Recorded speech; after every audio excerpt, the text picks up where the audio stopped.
Et on se dit, non mais je peux pas utiliser ce verbe-là, je peux pas utiliser du présent, je peux pas, il faut que je le fasse d'une manière plus sophistiquée, ou alors ça c'est pas le bon mot.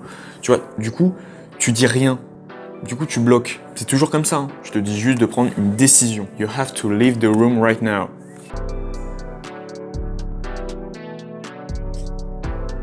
What up, c'est Alex, bienvenue dans cette nouvelle vidéo. Ça fait longtemps que j'en ai pas posté une, ça fait à peu près un mois.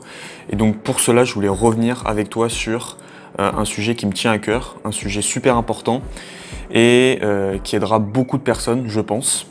C'est le fait de parler franchement. Alors j'en ai un peu parlé déjà sur la chaîne, mais j'ai envie d'approfondir le sujet, on va dire, un peu plus en détail avec toi. On va voir comment toi qui bloques, comment toi avec ton manque de pratique, tu peux parler plus ouvertement, plus franchement en anglais. Let's go! Comme je te l'ai dit au début de la vidéo, le premier problème pour moi, et pour tout le monde, hein, c'est le fait d'avoir un manque de pratique, de pas pratiquer, parce que c'est difficile, parce que malgré ce que je te dis, malgré les conseils que je peux te donner, utiliser les moyens de communication, c'est vrai que rien de mieux qu'une bonne discussion en physique, en réel.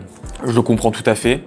Et du coup, ça donne quoi après? Eh ben, ça donne des manques de fluidité dans ton discours. Alright, you know, voilà, c'est ce genre de truc voilà, où tu bloques. Clairement, tu sais pas ce que tu veux. Si tu sais ce que tu veux, le problème c'est que tu sais pas comment l'exprimer en anglais, tu sais pas comment l'exprimer de la meilleure manière, la meilleure façon. Et voilà, c'est toujours ça, c'est le problème, c'est qu'on est perfectionniste et on se dit non mais je peux pas utiliser ce verbe-là, je peux pas utiliser du présent, je peux pas, il faut que je le fasse d'une manière plus sophistiquée, ou alors ça c'est pas le bon mot. Tu vois, du coup, tu dis rien.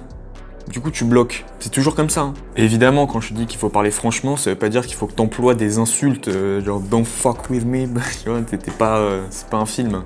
Maintenant, il y a des verbes qui te permettent de parler plus ouvertement, plus franchement. Alors, je vais t'en citer. Par exemple, le verbe que j'emploie le plus dans mes mails, have to, tu dois, devoir. Donc pourquoi have to? Parce que imaginons que tu sois un manager. Un manager, qu'est-ce qu'il fait? Il prend des décisions, il donne des ordres. Donc il doit prendre des décisions à court terme. Il doit prendre des décisions à court terme. Donc toi, c'est exactement ce que tu dois faire en anglais par moment. Donc par exemple, si quelqu'un doit quitter tes lieux, tu peux dire you have to leave the room right now. Et non pas excuse me if I disturb you, can you leave the room? Tu vois, tu peux pas dire ça. Dans ces moments précis, ça parle cash. Alors tu l'as peut-être vu à la miniature de la vidéo, j'ai mis Elon Musk. Pourquoi j'ai mis Elon Musk? Déjà parce que je suis en train de lire son livre, qui est super intéressant, je te le recommande. Il y a beaucoup d'orgueil. Du coup, c'est ce qui lui permet de prendre des décisions fermes. Ces entreprises, Tesla et SpaceX. Évidemment, parfois, c'est carrément de l'ordre de la dispute, ou parfois quand un salarié fait une erreur, il est irréprochable avec lui. Donc on peut citer son fameux « Don't ever fucking let happen again ».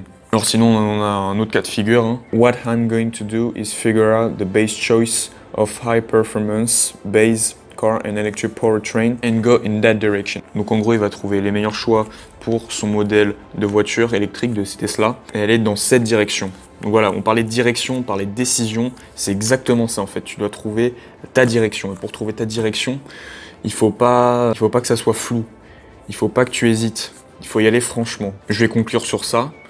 Pour savoir ce que tu veux exactement, pour parler franchement, il faut connaître ton besoin dans l'urgence.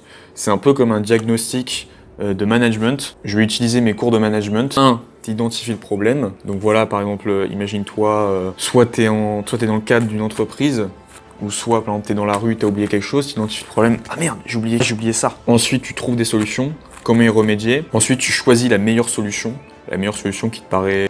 Et ensuite, c'est l'exécution. Et donc, dans notre cas, c'est la prise de décision. I have to do this, you have to do that. N'oublie pas deux verbes, have to et to decide. Et j'ai décidé, I decided. Donc voilà, si tu as aimé la vidéo comme d'habitude, tu drops ton like, tu me laisses un commentaire.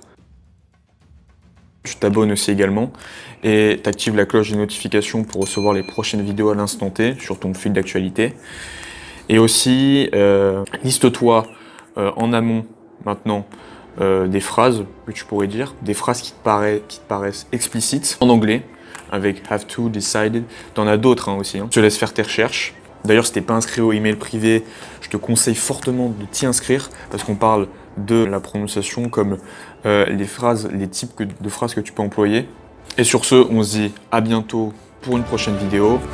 Trust yourself!